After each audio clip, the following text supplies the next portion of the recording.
Debemos ser muy juiciosos al analizar estos temas, literalmente, muy juiciosos. Lo primero que debemos tener en cuenta, ¿qué significa la palabra secta? En nuestra cultura ya estamos muy contaminados en la mente, definitivamente, porque todo lo relacionamos con la religión, los términos religiosos que nos han inculcado nuestros padres y después la sociedad.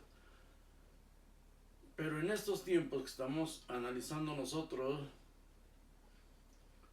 para los judíos, y nos lo repite un historiador, Flavio Josefo,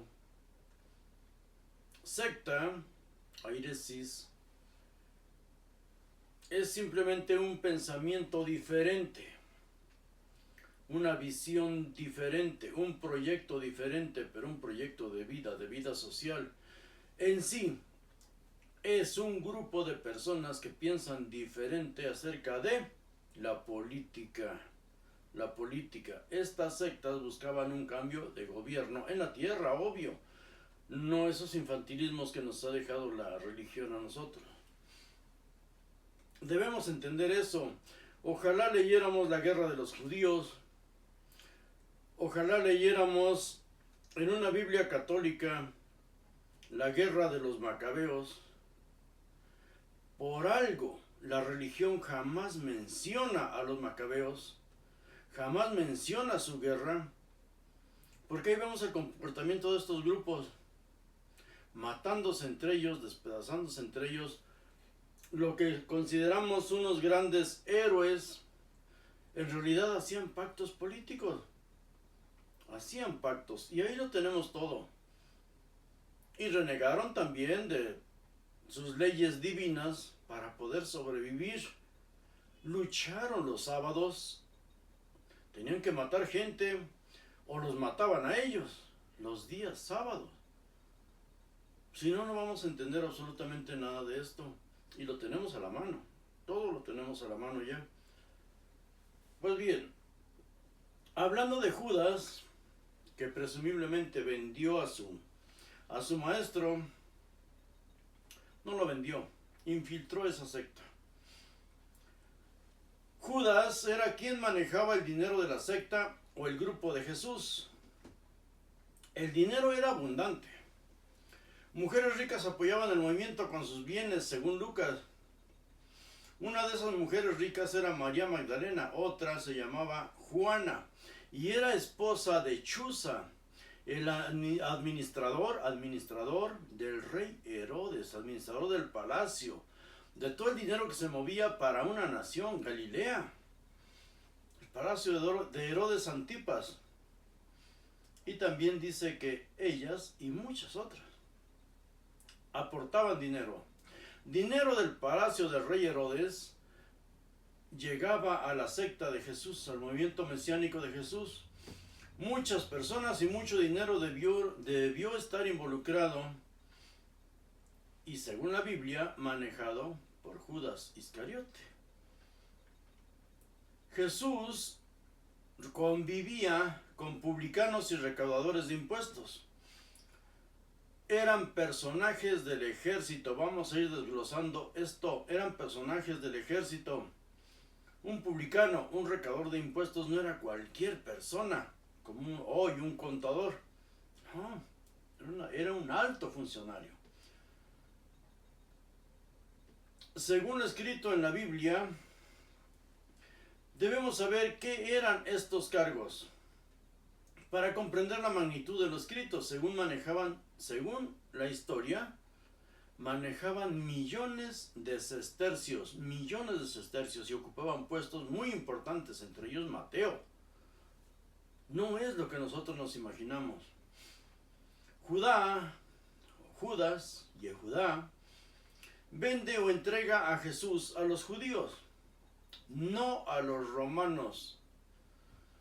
No lo entregó a Poncio Pilato, se lo vendió o se lo entregó al Sanedrín, a los sacerdotes, al gobierno local de Judea.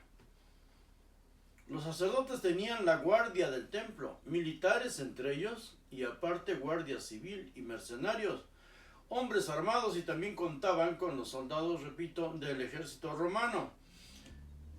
Cuando estaban destacamentados en la Torre Antonia, el cuartel inmediato a lo que era el templo, todos ellos estaban bajo el mando del sumo sacerdote, que en tiempos de la ejecución de Jesús era Caifás. Había sido designado por el procurador que llegó antes de Poncio Pilatos, pero Poncio Pilatos lo ratificó en el cargo. No se nombraban entre ellos. Era el gobernador romano el que los designaba. Para el gobierno romano no había causa penal contra él. Para el gobierno romano, el gobierno del ejército, Poncio Pilatos, procurador o pretor, según algunos historiadores, no aparecían sus registros penales. Ellos no tenían un archivo de Jesús. No lo tenían. No aparecían sus registros penales, por eso declara Pilatos que no encontraba causa contra él. Yo no tengo conocimiento de él, ni de ese delito. El ataque de Jesús afectó al ámbito del templo. Ellos llevaban sus registros y ni los guardias y militares pudieron actuar, o al menos no se dice nada de ello, pero desde luego que debían tener también un registro. Por eso solo buscaban testigos y quien lo entregara. Los guardias, cuando Jesús atacó el templo, los guardias fueron sorprendidos totalmente. En el libro de Juan debemos leer el arresto de Jesús, pero quitándonos todo lo que es religión, solo analizarlo. Cuando vemos un expediente penal, y esta era una causa penal de muerte.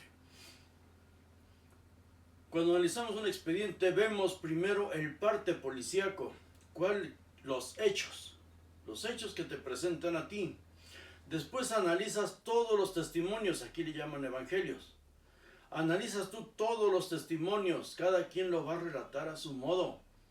Tú debes hacer un juicio histórico, un análisis histórico, la verdad histórica que se le llama. Tú vas a ir extrayendo de uno y otro qué cabe dentro de lo posible. Es un juicio. Nosotros nos han sembrado teología. Y es muy triste porque he visto a doctores en derecho analizar el juicio de Jesús. Y uno de ellos, mexicano por cierto, dice: cuando crucificaron a nuestro Señor Jesucristo. ¿Eso es un historiador? Por favor.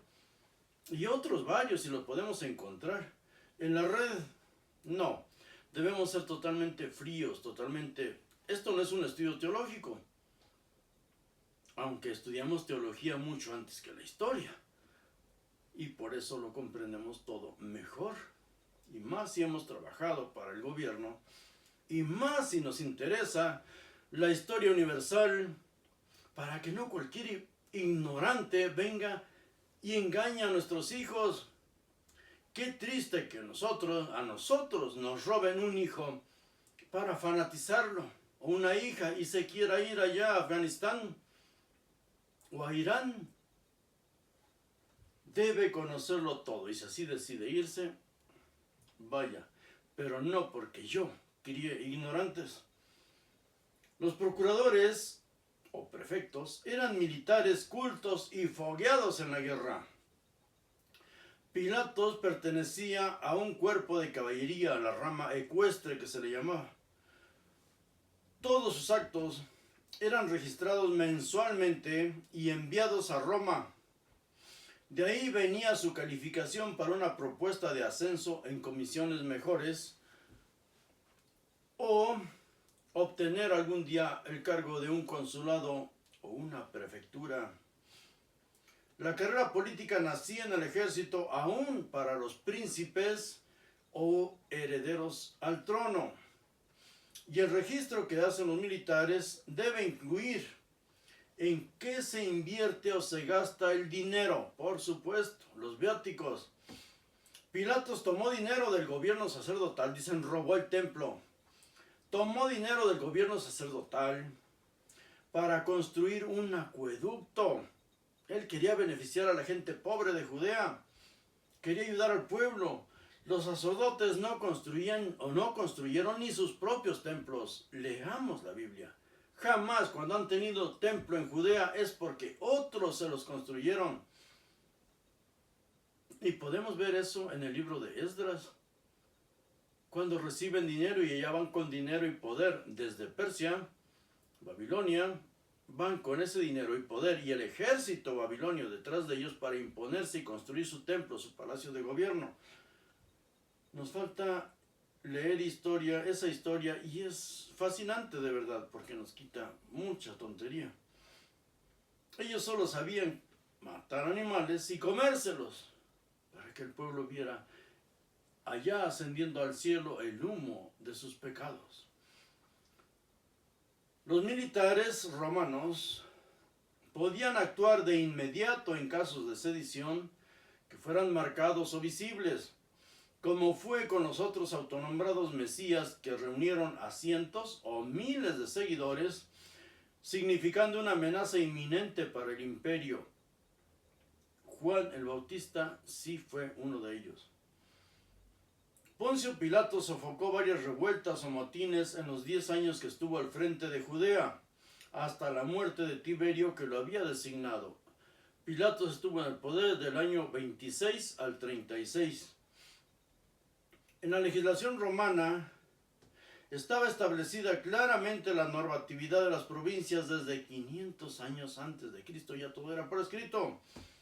La Biblia es clara señalando que quienes ordenaron la muerte de Jesús fueron los sacerdotes judíos. Ellos tenían la causa. A Pilato solo se le dio parte.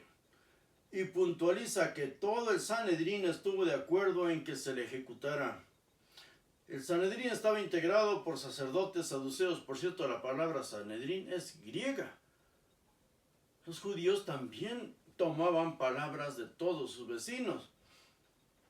Sanedrín estaba integrado por sacerdotes saduceos, que eran la mayoría, y los escribas y ancianos. Podemos leer en Lucas 22:2, donde dice literalmente, los sacerdotes, el Sanedrín, ordenaron su muerte. Marcos 14:1, literal, todo el Sanedrín ordenó la captura y muerte de Jesús. Juan 11:53 dice que el Sanedrín ordenó su muerte, no fue Poncio Pilatos. Quienes lo habían sentenciado después del ataque al templo fueron ellos, se reunieron y ahí se hizo el consejo. ¿Qué ocurrió esto? ¿Cómo se castiga? Con la pena de muerte. Pero no lo tenemos. En cuanto lo atrapemos, entonces ejecuta la sentencia. Este ataque de Jesús al templo tiene un gran significado de peligro para el gobierno judeo-romano. Afectaba a los dos. Aunque en mis estudios, y lo vamos a ver más adelante, siento, porque no hay revuelta sin ayuda económica, y aquí lo vemos, que estaban involucrados tanto militares romanos como sacerdotes estaban involucrados en esa revuelta. Este ataque de Jesús al templo tiene un gran significado, repito, de peligro para el gobierno judeo-romano. Y queda claro por qué se le sentenció a muerte. ¿Y cuándo se le sentenció? Fue al estar al frente del Sanedrín el sumo sacerdote Anás. Ahí ocurrieron los hechos. Y por ello se le presentó primero a Anás para que él lo interrogara. Lo leemos en Juan 18:13. Anás era el sumo sacerdote cuando se dio el ataque al templo. Cuando Judas se le pierde de vista, después de la cena, Jesús pregunta quién tiene espadas. Se preocupa y pregunta quién tiene espadas. Al contestarle, aquí hay dos, él dice, con eso basta, y se alejan al monte. Pero Judas, literal dice ahí, también conocía ese lugar. Lo vemos en Juan 18:2, y literal también dice, porque muchas veces antes se habían reunido ahí. Judas caminó con él durante mucho tiempo y lo conocía perfectamente. El hecho de identificar a Jesús con un beso era una señal de sedición y de traición. Traición no a Jesús, sino a los romanos, el gobierno judeo-romano. No debemos ver esta escena como algo romántico, como algo tierno, sino en su real dimensión de muerte. Con los mensajes que emanan de todos estos escritos, debemos analizar todo como hombres, como adultos. Si no, no lo vamos a entender. Los persas y después los partos tenían esa costumbre, la tienen, de besarse incluso en la boca. Veamos cuando se reúnen los grandes gobernantes, los ayatolas, y cómo se besan.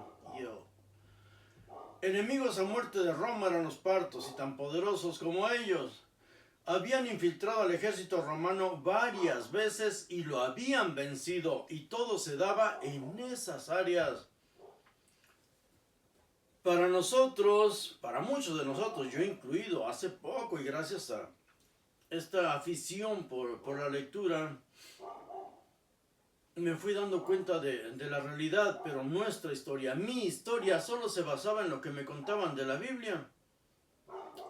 Los evangelios omiten hablar de los macabeos, de la guerra macabea, omiten la primera, segunda y tercera guerra de los judíos contra Roma.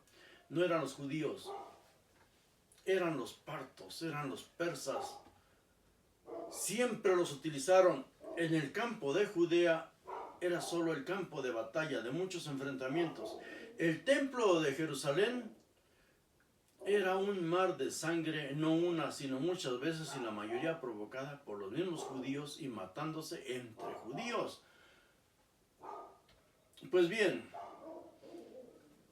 de los partos y sus batallas, luchas, guerras contra Roma. Incluso Herodes se ganó el reino de Judea por haber luchado contra los partos. Este muchacho y su familia lucharon contra los partos. Su padre Antípatro murió en esa guerra.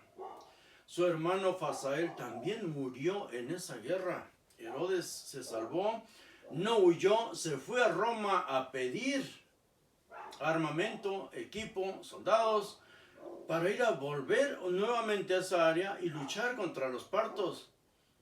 Le dieron el apoyo, no es que le regalaran un reino, le dieron el apoyo y él fue y los venció. Jesús era conocido por el sumo sacerdote. Judas era conocido por el sumo sacerdote. Su trato no fue fortuito, sino concertado antes. Por eso entraba y salía de la casa del sumo sacerdote Anás como si fuera su propia casa. Lo leemos en Juan 18:15. Incluso cuando fue apresado Jesús, una vez cumplida su misión de Judas, Judas llega a la casa del sumo sacerdote acompañado por Pedro. Y fue una mujer la que reconoció primero a Pedro. Fue ahí en la casa del sumo sacerdote, el lugar en que Pedro negó a Jesús, renegó con juramento, que era jurar por el templo, y terminó maldiciendo a Jesús. Pedro estaba, y lo dice ahí, calentándose en una fogata con los guardias del templo. Por eso, en el evangelio que aparece con el nombre de Mateo, porque nadie sabe quién los escribió, encontramos el relato más claro de por qué lo quería asesinar el gobierno judío. En 21:15 dice que después de hacer maravillas, los muchachos, no el pueblo judío, los muchachos aclamaron a Jesús. Esos pasajes no nos los leen, ni lo vemos en las películas de Hollywood. A nosotros nos presentan que es aclamado por todo el pueblo y recibido con palmas. No, fueron los muchachos. Así viene escrito. Pero en la Biblia hebrea, cuando se habla de maravillas, es señalando las destrucciones que el Dios hebreo, el Dios judío, hace con los pueblos o su mismo pueblo. Destrozo, muerte. Jesús había atacado el templo. Y la palabra que se traduce en la Biblia como muchachos, griego, es pais. Y su connotación tiene un matiz sexual, muchachitos, muchachillos, o referente a niños adoctrinados tal como ocurrió en el año 4 antes de Cristo. Pero esto es mejor que lo tratemos por separado. ¿Qué significan realmente esas palabras? Pero en fin, fueron muchachitos los que lo aclamaron a él, muchachitos jóvenes que lo seguían, lo aclamaron gritando Hosana, Hosana. No fue todo el pueblo judío lo odiaba a muerte por el ataque al templo. En Mateo 27:1 y los demás evangelios sinópticos dicen que después del ataque al templo se decide el consejo matar a Jesús, sacerdotes y ancianos del templo. Mateo 27:1 y subsecuentes. Cuando Jesús es arrestado, ya no fue juzgado, solo presentado ante las autoridades que en su momento habían conocido el delito. Al ser arrestado ya estaba sentenciado. Solo se cumplieron los formalismos que desde 500 años antes, repito, Roma tenía escritos todas las leyes en sus 12 tablas. La ley de las 12 tablas, podemos verla, está en la red. Para un delito de sedición era pena de muerte por crucifixión, y la crucifixión era espantosa, más de lo que lo presenta Hollywood. Era como está, no sé si alcanza a ver la imagen que tengo aquí a la derecha. Como no fue aprehendido en flagrancia, en el momento de haberlo cometido, de cometer el delito, se requería de testigos y fue interrogado en público, cumpliendo la ley romana, una audiencia pública. Para detenerlo se requería de infiltrar en su grupo para saber en qué momento estaría en Jerusalén. Pues en Galilea el Sanedrín no tenía poder, ningún poder, porque ahí tenían un rey. Los galileos tenían su rey, Herodes Antipas. Ni Poncio Pilatos tenía o podía ingerir allá. Nadie, ninguno. Ahí reinaba Herodes y Herodes se comunicaba directamente, lo vamos a ver después en sus guerras, se comunicaba directamente, podía hacer la guerra, él se comunicaba con el emperador. Por si debía más delitos, fue llevado ante el rey Herodes Antipas, rey de Galilea, respetando Pilato su jerarquía y jurisdicción, por ser Jesús originario de esa tierra. El rey de Galilea, Herodes, estaba en Jerusalén por la celebración de la Pascua, lo mismo que Jesús y sus hombres armados. Y de Galilea, 30 años antes de estos hechos, un sofista, el año 6, un guerrero galileo, había realizado una revuelta causando la muerte de miles de personas. Él y sus hombres, muchachos, tomaron Séforis, la ciudad de Séforis. Judas el Galileo era seguido por jovencitos, casi niños, repito, que estaban adoctrinados. Hay una cuestión para adoctrinar a estos niños, es igual que hoy cuando los niños voy a la doctrina. Y ahí tenemos a todas las señoritas zapatonas, que son las primeras que te están repitiendo, Padre nuestro que estás en el cielo. Pues bien, los sofistas no pregonaban lo que creen ellos, y podemos leer los filósofos, hay resúmenes incluso en YouTube, cuál era el pensamiento de cada filósofo. Si buscamos a los sofistas, ellos no pregonan lo que creen, sino lo que les conviene. Su retórica es para ganar juicios, convencer a los demás, tengan o no la razón. Usar sus creencias para luchas personales o políticas. No eran unos ignorantes, no eran unos pescadores burdos como nos hacen creer muchos, incluso historiadores hablan de esa forma tan simplona, pero es que si no nadie les compraría sus libros o nadie vería sus videos. Solo hay que compararlos con los míos. ¿Quién los ve? Ustedes, y se los agradezco de verdad, porque se requiere paciencia y un verdadero deseo de crecer mentalmente y repito, que no nos robe a nuestros hijos cualquier ignorantillo. Las prédicas escatológicas no eran porque creyeran en el fin del mundo o fin de las eras, como realmente está escrito en griego, sino porque eso creían los demás, sobre todo los jovencitos, y por eso fueron manipulados. Lo mismo que hoy se hace con los mártires musulmanes, exactamente lo mismo. Son muchachos que en su casa no les sembraron conocimientos en el cerebro, no les sembraron amor en el corazón, empatía, y prefieren irse con estas sectas y matar gente. Es cruel esto, pero crían líderes mesiánicos como ocurre hoy día. Hacen ataques manipulados por otros y después viene la nación atacada, superpoderosa, es una estrella más de Estados Unidos, a destruirlos a todos. Lo dije en el primer video cuando estaba esa guerra empezando, los van a destruir. Hoy vemos a predicadores cristianos hablando del fin del mundo, y es que eso es lo que les da de comer. Ellos no creen en eso, no creen en eso, pero se aprovechan de la ignorancia para recabar bienes materiales. Hablan de lo espiritual, pero a ellos les interesa nada más tu dinero. Ve a un lugar donde no hablen de dinero y me invitas para ir con todo gusto. Tan bonito que es trabajar, mantenerte a ti mismo y luego dedicar 2 o 3 horas diarias, una que fuera, para estudiar, para leer y para compartir, para charlar.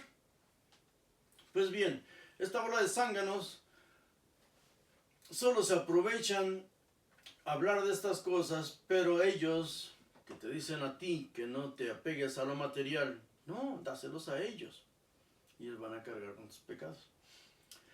Si los predicadores creyeran eso, vivirían conforme a sus prédicas, no engendrando hijos aún en mujeres ajenas y hablando solo de dinero. Bien, volviendo a esos tiempos, en Qumran se han encontrado escritos escatológicos en los que vemos lo que pensaban esas personas en ese lugar y en ese tiempo. Los libros. El rollo de la guerra habla de la lucha de los hijos de la luz contra los hijos de las tinieblas.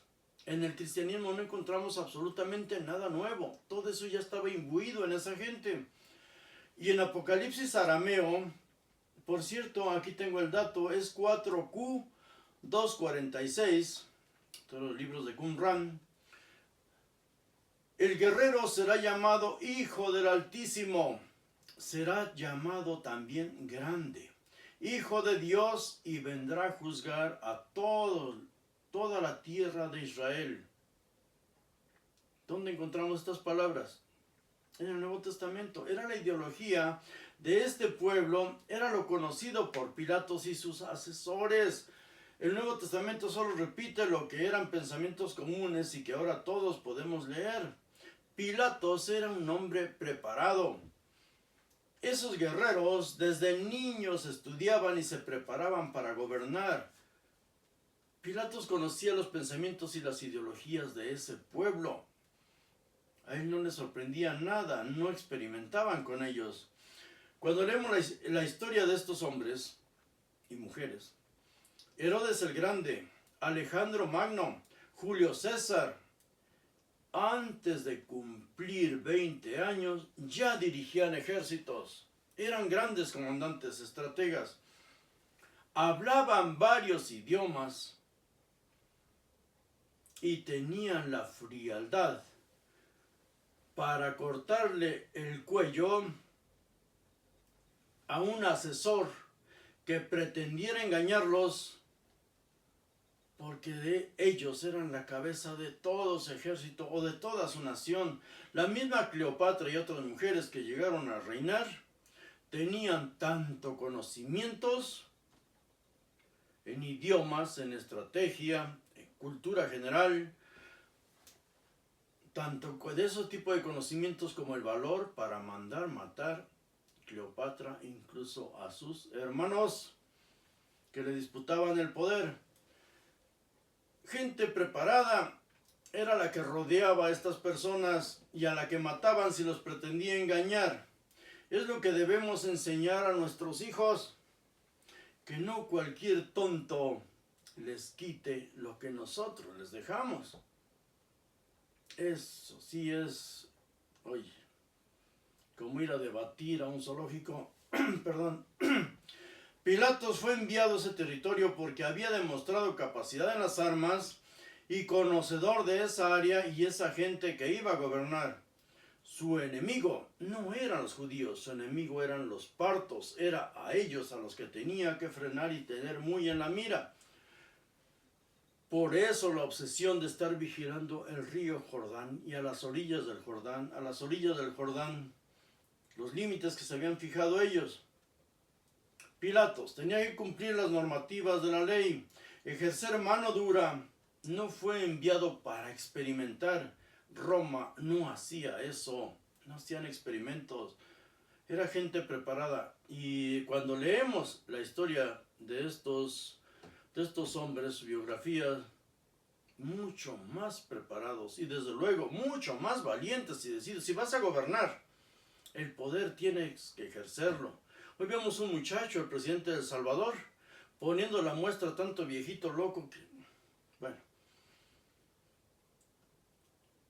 justicia es darle a cada quien lo que se merece, lo que se busca, no darles a todos lo mismo. No todos merecemos lo mismo. Bien, Pilatos actuaba siempre cumpliendo las leyes romanas, tanto para las provincias como los gobiernos o los reinos controlados. Leyes que incluso hoy se practican, salvo que ahora no se hace un juicio sin el delincuente.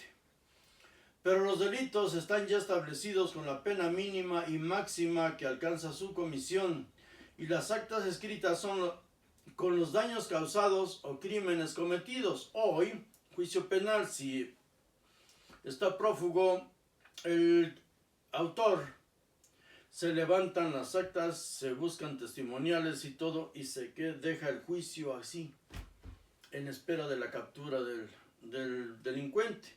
Ya él, cuando enfrenta el juicio, va a recibir testigos. Es exactamente lo mismo que está ahí, exactamente lo mismo que hicieron ahí. En cuanto lo atrapen, en cuanto lo detengan, se abre el juicio. Y él debe presentar testigos, pero nadie lo defendió. Nadie. Bien, en Mateo 21:31 vemos que Jesús ofende a los sacerdotes del templo, comparándolos con prostitutas. Y al compararlos con prostitutas y los recaudadores de impuestos, dice que estos entrarán al reino antes que los mismos sacerdotes. El ataque ahí, la ofensa grande es a los sacerdotes. Hay un por qué dice eso. Pero realmente el verdadero mensaje ahí es que cuando él gobierne, o sea, de llegar al gobierno, obtener el poder, esos sacerdotes no iban a estar ahí gobernando. Es un recordatorio de la guerra macabea. Cuando llegaron los macabeos al poder, los sacerdotes que pretendían instaurar un reino de la estirpe de David fueron corridos a patadas al desierto por los triunfadores. Los macabeos no los tomaron en cuenta, no habían luchado. Si no tomas una espada, ¿cómo vienes tú a querer gobernar y me sales con que un linaje, por favor? Esto era entre judíos. Recordemos que del desierto, los sacerdotes expulsados unos fueron asesinados, sí, otros se fueron a Qumrán. Y del desierto venía Juan el Bautista, y Juan el Bautista, según lo escrito en su misma Biblia, dice que era hijo de un sacerdote, y era primo de Jesús, y fue el primer líder de esa secta, por eso del relato del bautizo. Del desierto surgieron, repito, los resentidos de Qumrán. Y en Mateo 21:42 hay otra frase que si no conocemos el entorno, nos pasa en la oscuridad. Dice ahí, la piedra que desecharon los constructores será la piedra angular. Cuando los persas les construyen el templo a los judíos, leamos el libro de Esdras, los judíos practicaron el racismo, no permitieron que los habitantes del norte, de Samaria, les ayudaran en la construcción. La piedra que desecharon los constructores, ¿sí? Desecharon a todo mundo, ellos iban a gobernar. Practicaron el racismo a los extremos tales de correr a sus mujeres con todo y sus hijos. Los abandonaron prácticamente a la muerte. Pero les habían prometido ya Esdras y compañía que venían de Babilonia, les prometieron niñas vírgenes. Pueden escoger entre las niñas las que quieran. La pedofilia, hay que estudiar la pedofilia judía, creo que no, sí, ya hice un video de eso. Bien, en Mateo 21, todo tiene connotaciones políticas, no religiosas. En Mateo 21:43 dice, el reino les será quitado a ellos. Por todo esto el Sanedrín dictó sentencia de muerte. Mateo 21:43. En 26, del 3 al 5, sus palabras eran de total amenaza, pues cuando atacó el templo impidió expiar los pecados a los que llevaban animales. Cuando atacó el templo impidió el sacrificio de animales. Pero no todos los animales que se llevaban ahí para sacrificar eran para el dios judío, también para el dios romano. O sea, se hacían oraciones, dice ahí, para el emperador, a nombre del emperador, pero él estaba representado por un águila y el águila representaba realmente a Júpiter. O sea, se ofrecían ahí sacrificios. Atacar el templo, atacar a los que iban a ofrecer, expiar sus pecados, realmente era una ofensa, era un grito de guerra contra los sacerdotes y también contra Roma. En Lucas 12, del 49 a 53, vemos la prédica de un guerrero dispuesto a morir. Dice, vine a traer fuego sobre la tierra y como quiero que ya esté ardiendo. Todas las familias estarán enfrentadas entre sí, los padres contra sus hijos, las madres contra sus hijas, las nueras contra las suegras, desde luego, hasta la fecha. En fin, todos estarán divididos, pero su amenaza es de muerte. Vine a traer fuego sobre la tierra. Y hay otra parte donde dice, ¿ustedes creen que vine a traer paz a la tierra? No, no vine a traer paz, sino sedición. En Lucas 22, de 35 a 38, está resumida su misión cuando le dice a sus discípulos, esto deben poner atención todos los que se llaman cristianos y que andan ahí predicando la palabra. Dice, cuando los invité sin bolsas, sin alforja y descalzos, les faltó algo. Y ellos contestaron, nada nos faltó. Y recalca Jesús, pues ahora, el que tiene bolsa, tómela, y también la alforja, y el que no tiene espada, venda su capa y compre una.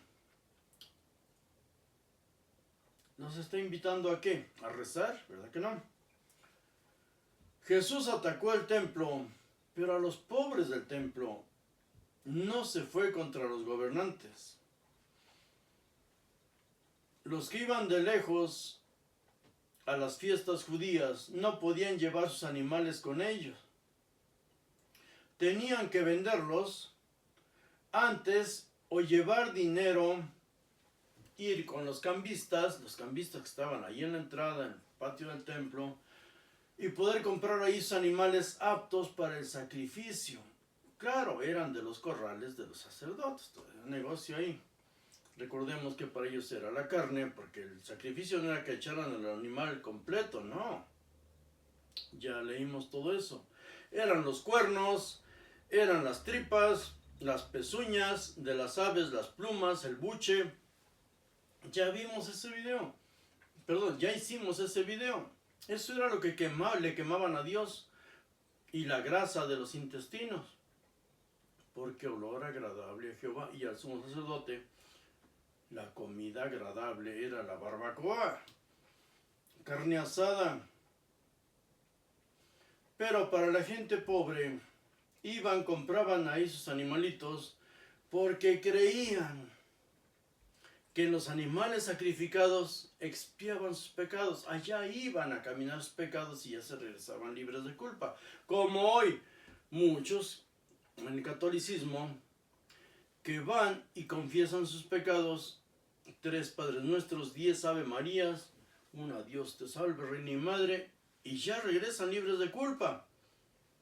Y los pastores están peor, con solo llevarle dinero, ya te libraste de tus pecados. Y te vas a bailar ahí, revolcarte ahí, porque pues no hay otra. Podemos ver sus ritos ahí espantosos. Jesús liberó los animales y les tiró sus monedas, no los tesoros que albergaban los sacerdotes saduceos y que escoltaba el mismo ejército romano y la guardia del templo. A los pobres les impidió cumplir con su rito, por eso el pueblo judío lo odiaba, sintió odio, el ataque fue también contra ellos.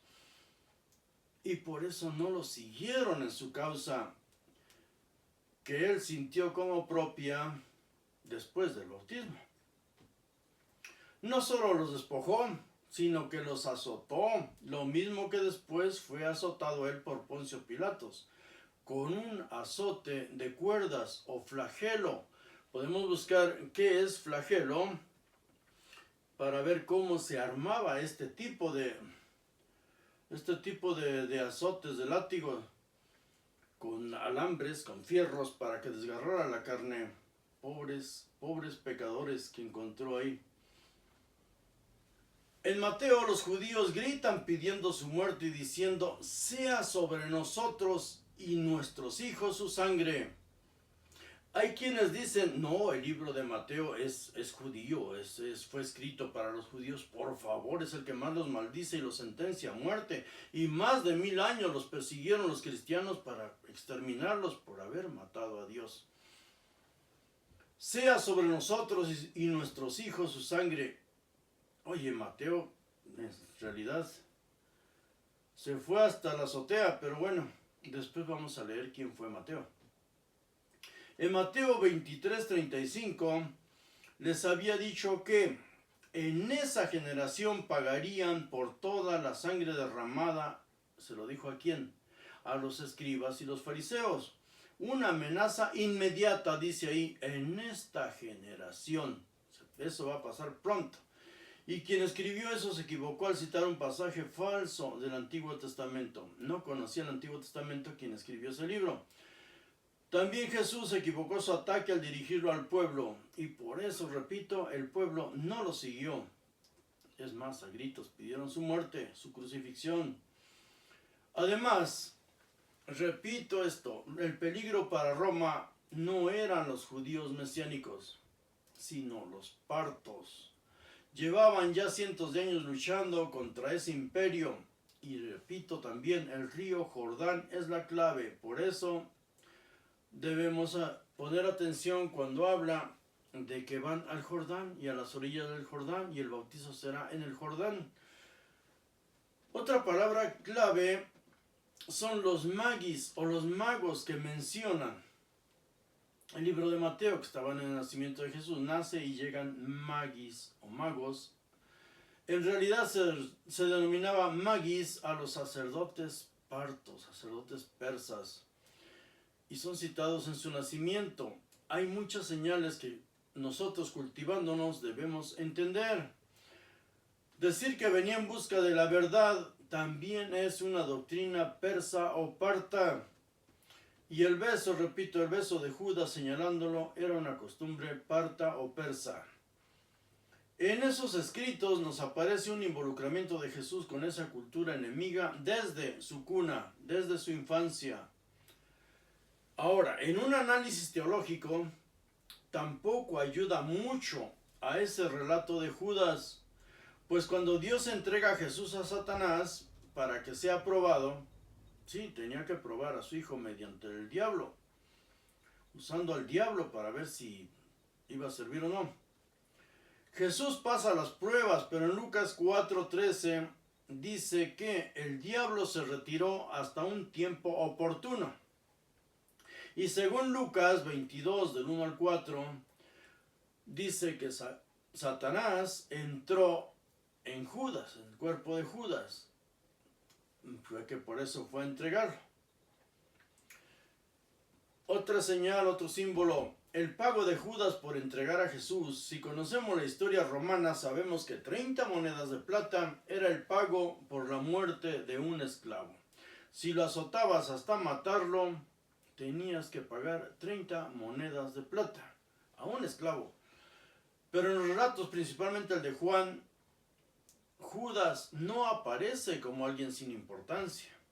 En el grupo de Jesús era el administrador de los bienes recabados. Puntualizo, solo en los demás evangelios dice que se le pagó a Judas. En el primer evangelio que se escribe, que es el de Marcos, y de ahí parten los demás, no dice que se le haya pagado absolutamente nada. Bien, repito, en los relatos, principalmente el de Juan, Judas no aparece como alguien sin importancia. En el grupo de Jesús era el administrador de los bienes recabados, manejaba el dinero. Era también conocido del sumo sacerdote y tenía tanta influencia como para entrar en su casa y llevar hasta el patio sin pedir permiso a otro de su misma secta, donde lo dejó calentándose ahí con la guardia del templo mientras a Jesús lo estaban interrogando. Sobre todo en los relatos del arresto de Jesús, Judas es el que dirige a los guardias del templo, como relatan los sinópticos, o a una corte de soldados, como viene en el escrito de Juan. Una corte son cientos de soldados y van al mando de un centurión.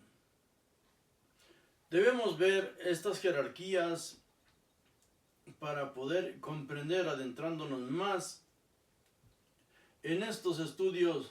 Pues bien, Judas actúa como un hombre de armas, un infiltrado en la secta de Jesús. Pero ya dijimos, ¿qué es una secta? Es un grupo que busca el poder diferente, con un pensamiento, una idea política diferente a la que está gobernando.